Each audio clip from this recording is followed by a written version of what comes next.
തോരാമഴ പോലെഴും പണ്ടത്തെ പോർക്കളം ഓർമ്മയുണ്ടോ? തോരാമഴ പോലെഴും പണ്ടത്തെ പോർക്കളം ഓർമ്മയുണ്ടോ? കൂരിരുൾ മൂടിയ പാതയിൽ തൂവെള്ള കാണുവാനായി, കൂരിരുൾ മൂടിയ പാതയിൽ തൂവെള്ള കാണുവാനായി ആകാശപ്പന്തയിൽ നോക്കി കരഞ്ഞു തളർന്ന നേരം, ആകാശപ്പന്തയിൽ നോക്കി കരഞ്ഞു തളർന്ന നേരം. തോരാമഴ പോലെഴും പണ്ടത്തെ പോർക്കളം ഓർമ്മയുണ്ടോ? തോരാമഴ പോലെഴും പണ്ടത്തെ പോർക്കളം ഓർമ്മയുണ്ടോ?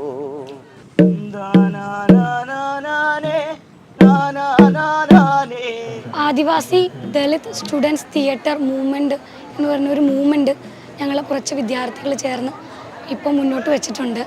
അതിൻ്റെ തുടക്കം എന്ന് പറയുന്നത് ഇ ഗ്രാൻസ് പ്രശ്നത്തെ തന്നെ, ഇ ഗ്രാൻഡ് കിട്ടാത്തൊരു പ്രശ്നം തന്നെയായിരുന്നു അസുര ആക്ടിൻ്റെ ഒരു തുടക്കം എന്ന് പറയുന്നത്. സ്കൂൾ ഓഫ് ഡ്രാമയിൽ ആദിവാസി കമ്മ്യൂണിറ്റിയിൽ പെടുന്ന ശ്രീജിത്ത് എന്നൊരു പറയുന്ന ഒരു വിദ്യാർത്ഥി മെസ്സിലെ ഫീസ് അടയ്ക്കാൻ പറ്റാത്തത് മൂലം, അതായത് ഇ ഗ്രാൻസ് കിട്ടാത്തതിനെ തുടർന്ന് ഫീസ് അടയ്ക്കാൻ പറ്റാത്തത് മൂലം മെസ്സിൽ വെച്ച് അപമാനിക്കപ്പെടുകയുണ്ടായി. അപ്പം അവർ പറയുകയുണ്ടാവുന്നതെന്ന് വെച്ച് കഴിഞ്ഞാൽ SVC വരുമ്പോൾ നീ പോക്കറ്റ് വെച്ചോ, ഇത് നിൻ്റെ വീട്ടിലെ നമ്പർ അതിൻ്റെ വീട്ടിലേക്കൊന്ന് വിളിക്കട്ടെ, ഇത്തരത്തിലുള്ള ഇടപെടലുകളായിരുന്നു. അപ്പം ആ ക്യാമ്പസിലോ മറ്റ് വിദ്യാർത്ഥികളോ മറ്റു ആരും തന്നെ അതിനകത്ത് ഇടപെട്ടിട്ടില്ല. കാരണം ഒരു ആദിവാസി ദളിത് വിദ്യാർത്ഥി അപമാനിക്കപ്പെടുന്ന സമയത്ത്, അവൻ്റെ നീതിയെ ചോദ്യം ചെയ്യപ്പെടുന്ന സമയത്ത്, അവൻ്റെ ഐഡൻറ്റിറ്റിയെ ചോദ്യം ചെയ്യപ്പെടുന്ന സമയത്ത് ആ വിദ്യാർത്ഥി അവിടെ നിന്ന് അപമാനത്തിനായിട്ട് ഇറങ്ങി പോവുകയാണ്. അതുപോലെ തന്നെ മറ്റ് വിദ്യാർത്ഥികളിൽ നിന്നും ഈ പറയുന്ന വിദ്യാർത്ഥി ഇത്തരത്തിലുള്ള ജാതീയമായ അധിക്ഷേപങ്ങൾ നേരിടേണ്ടി വന്ന പശ്ചാത്തലത്തിലാണ് ആദിവാസി ദളിത് സ്റ്റുഡൻസ് തിയേറ്റർ മൂവ്മെൻറ്റിൻ്റെ തുടക്കം എന്ന് പറയുന്നത്. എപ്പോഴൊക്കെ ഞങ്ങൾ നീതിക്ക് വേണ്ടി സംസാരിച്ചു തുടങ്ങുന്നോ അപ്പോഴൊക്കെ ഞങ്ങൾ വില്ലന്മാരാവും, അസുരന്മാരാവും. ഞങ്ങൾ നീതിക്ക് വേണ്ടിയിട്ടാണ് സംസാരിക്കുന്നത്. നമ്മുടെ അസുര ആക്ടിൻ്റെ അല്ലെങ്കിൽ ആദിവാസി ദളിത് സ്റ്റുഡൻസ് തിയേറ്റർ മൂവ്മെൻറ്റിൻ്റെ ആദ്യത്തെ പ്രവർത്തനം നടക്കുന്നത് ഒരു വർക്ക്ഷോപ്പിലൂടെയായിരുന്നു.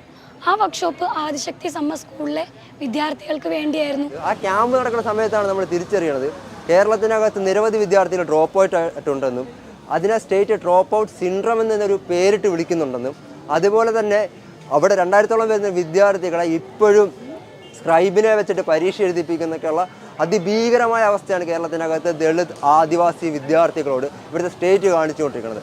ഈ ഒരു വർക്ക്ഷോപ്പിൻ്റെ തുടർന്നാണ് നമ്മൾ എങ്കിള ഒച്ച എന്ന് പറയുന്ന ഒരു നാടകം രൂപം കൊള്ളുന്നത്.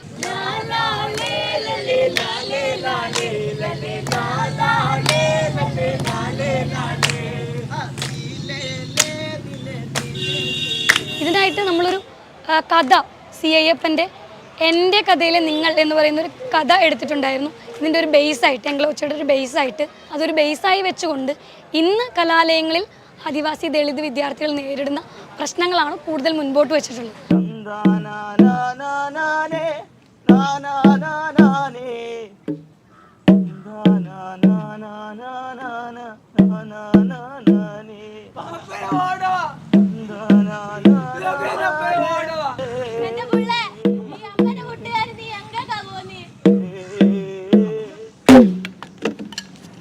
അവനൊക്കെ പഠിക്കാൻ നടക്കണം, വല്ല പണിക്കും പോളഞ്ഞക്ക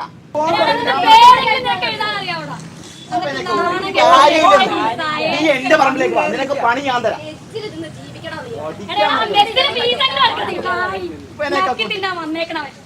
അത്രയൊന്നും അറിയപ്പെടാത്ത ഒരുവന്റെ ഒരു വിദ്യാർത്ഥിയുടെ, അതായത് എൻ്റെ ആത്മഹത്യാക്കുറിപ്പാണ്. തീർത്തും കുറ്റക്കാരനെന്ന് വിധിക്കപ്പെട്ട എന്നെപ്പോലെ ഒരുവൻ്റെ ആത്മഹത്യാക്കുറിപ്പിൽ എന്നെ ഞാനെന്ന് പോലും വിശേഷിപ്പിക്കുന്നില്ല.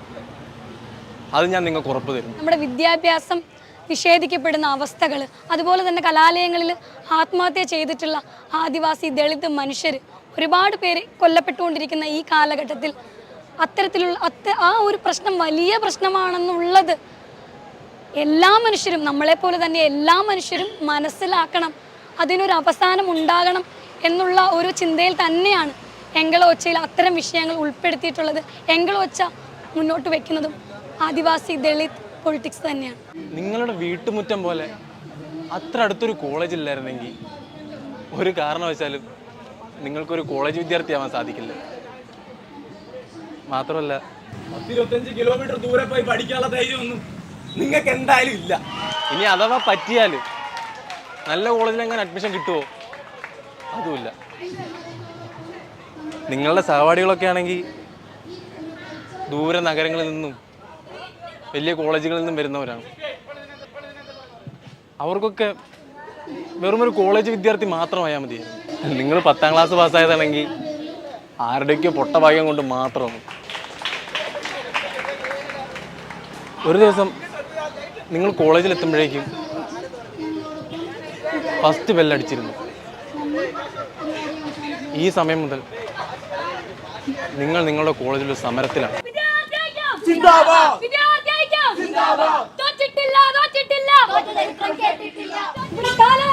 ഭരിക്കുന്ന സർക്കാരുകൾക്ക് കാറില്ലേ?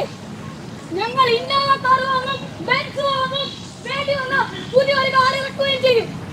ഈ ആദിവാസി ദളിത് എന്ന് പറഞ്ഞു നടക്കുന്ന ആളുകളുടെ പ്രശ്നങ്ങൾ ഞങ്ങൾ കണ്ടില്ലെന്ന് നിങ്ങൾ പറയരുത്. ഞങ്ങൾ കാണുന്നുണ്ട്. അല്ല നേതാവേ, ഈ ദരിദ്രരായ കുട്ടികളെ പഠിപ്പിക്കുകയും ജോലി മേടിച്ചു കൊടുക്കുകയും ചെയ്യുന്ന ദാരിദ്ര്യ നിർമ്മാർജ്ജന പദ്ധതി അല്ലല്ലോ ഈ സംവരണം എന്ന് പറയുന്നത്. മാത്രമല്ല കൃത്യമായി നീതി വിതരണം ചെയ്യപ്പെടാത്തതുകൊണ്ടല്ലേ ഈ സംവരണം മൂലം ആവശ്യമായി വരുന്നത്.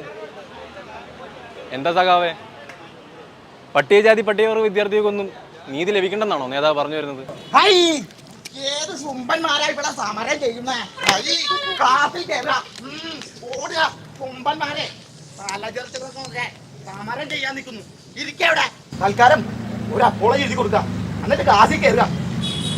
മുദ്രാവാക്യം വിളിച്ച് അല്ലെങ്കിൽ സമരം ചെയ്യുക എന്നുള്ള ഇതല്ല. ശരിക്കും പറഞ്ഞാൽ കലയിലൂടെ തന്നെ രാഷ്ട്രീയം പറയുക, അല്ലെങ്കിൽ കലാപരമായിട്ട് തന്നെ മുന്നോട്ട് പോവുക. കലയാണ് വേണ്ടത്. അല്ലെങ്കിൽ ഒരു ആർട്ടിസ്റ്റ് അല്ലെങ്കിൽ എന്ന നിലയിൽ ഞാനൊരു സ്വാതന്ത്ര്യം അനുഭവിക്കുന്നുണ്ടെങ്കിൽ യഥാർത്ഥത്തിൽ ആർട്ടിസ്റ്റ് ആവണമെങ്കിൽ സ്വാതന്ത്ര്യം അനുഭവിക്കുക തന്നെ വേണം. അപ്പോൾ ആ സ്വാതന്ത്ര്യം നേടാനുള്ളെങ്കിൽ അല്ലെങ്കിൽ സ്വാതന്ത്ര്യം എനിക്ക് വേണം, അല്ലെങ്കിൽ എനിക്ക് മാത്രമല്ല എൻ്റെ കൂടെയുള്ളവർക്കും അത് വേണമെന്നുള്ളൊരു ഉറച്ച ബോധം കൊണ്ടാണ് നമ്മൾ ഈ മൂവ്മെൻറ്റുമായിട്ട് മുന്നോട്ട് പോകുന്നത്.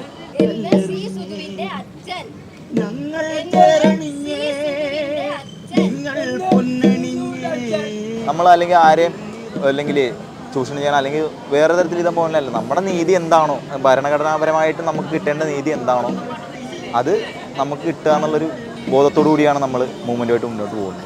വിദ്യാഭ്യാസ വായ്പ നിഷേധിക്കപ്പെട്ടതിന്റെ വേദനയും അമർഷവും പ്രതിഷേധം കൊണ്ടാണ് ഞാൻ ആത്മഹത്യ ചെയ്യുന്നത്. നിങ്ങൾ ഞങ്ങളുടെ അവകാശങ്ങളെ ചോദ്യം ചെയ്യും. നിങ്ങൾ ഞങ്ങളുടെ ഈ ഗ്രാൻസ് തടഞ്ഞു വെക്കും. നിങ്ങൾ വീണ്ടും വീണ്ടും ഞങ്ങളെ ചൂഷണം ചെയ്തുകൊണ്ടിരിക്കും. എങ്കിലും ഞങ്ങൾ പഠിക്കും, ഞങ്ങൾ സംഘടിക്കും, ഞങ്ങൾ പോരാടുക തന്നെ ചെയ്യും.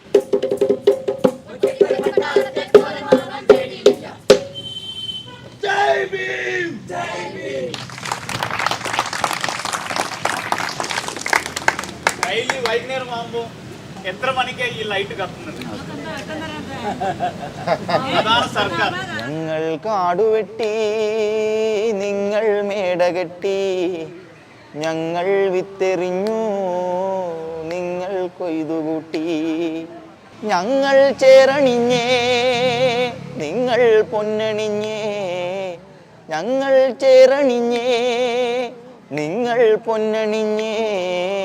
ചേറിൻ നിറം കലർന്ന ഞങ്ങളെ കല്ലെറിഞ്ഞേ, ചേറിൻ നിറം കലർന്ന ഞങ്ങളെ കല്ലെറിഞ്ഞേ.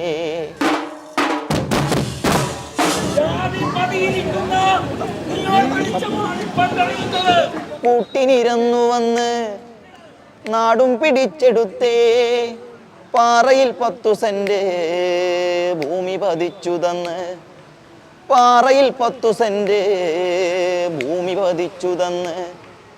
കോളനിയിൽ പുതിയ കൂടും പണോതു തന്ന്, കോളനിയിൽ പുതിയ കൂടും പണോതു തന്ന്.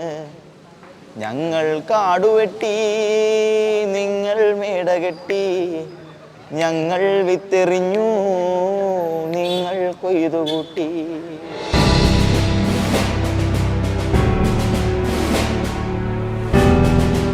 സർക്കാരിനോട് നമുക്ക് പറയാനുള്ള കാര്യങ്ങൾ എന്ന് പറഞ്ഞാൽ നമുക്ക് കൃത്യമായിട്ടും പ്രതിമാസം നമ്മുടെ ഈ ഗ്രാന്റ് കിട്ടുക എന്നുള്ളത് ഉണ്ട്. അതുപോലെ തന്നെ ഇപ്പോൾ 2.5 ലക്ഷമാണ് വരുമാന പരിധി വെച്ചിട്ടുള്ള ഈ ഗ്രാന്റ്സ് ലഭിക്കുന്നതിനുള്ളത്. ആ 2.5 ലക്ഷം എന്നുള്ളത് എടുത്തു കളയണം.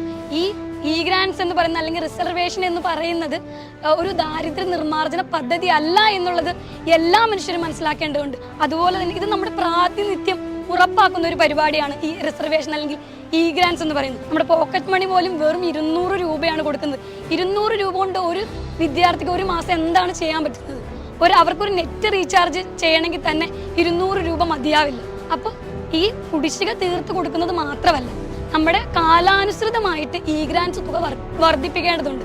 ഇപ്പം ഈ 200 രൂപ എന്നുള്ളത് ഒരു 190 ആയിരുന്ന സമയത്ത് ഇതുപോലെ തന്നെ സമരങ്ങളും പ്രതിഷേധങ്ങളും ഉയർന്നപ്പോൾ സർക്കാർ കൂട്ടിയത് വെറും 10 രൂപയാണ്.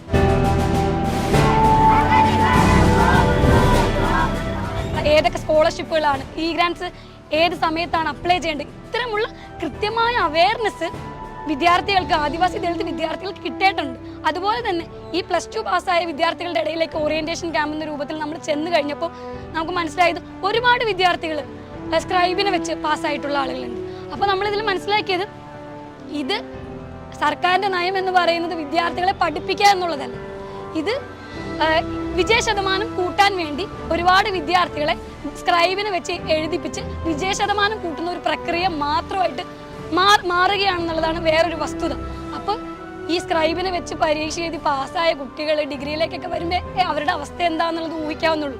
അങ്ങനെയുള്ളവർക്ക് ഇ ഗ്രാൻസിനെ കുറിച്ചുള്ള അവയർനെസ് ഉണ്ടായിക്കൊള്ളുന്നില്ല. അപ്പോൾ അതെല്ലാം കൃത്യമായിട്ട് പറഞ്ഞു കൊടുക്കേണ്ടത് സർക്കാരിൻ്റെ കടമ തന്നെയാണ്. നിങ്ങൾ ഞങ്ങളുടെ അവകാശങ്ങളെ ചോദ്യം ചെയ്യും. നിങ്ങൾ ഞങ്ങളുടെ ഇ ഗ്രാൻസ് തടഞ്ഞു വെക്കും. നിങ്ങൾ വീണ്ടും വീണ്ടും ഞങ്ങളെ ചൂഷണം ചെയ്തുകൊണ്ടിരിക്കും. എങ്കിലും ഞങ്ങൾ പഠിക്കും, ഞങ്ങൾ സംഘടിക്കും, ഞങ്ങൾ പോരാടുക തന്നെ ചെയ്യും.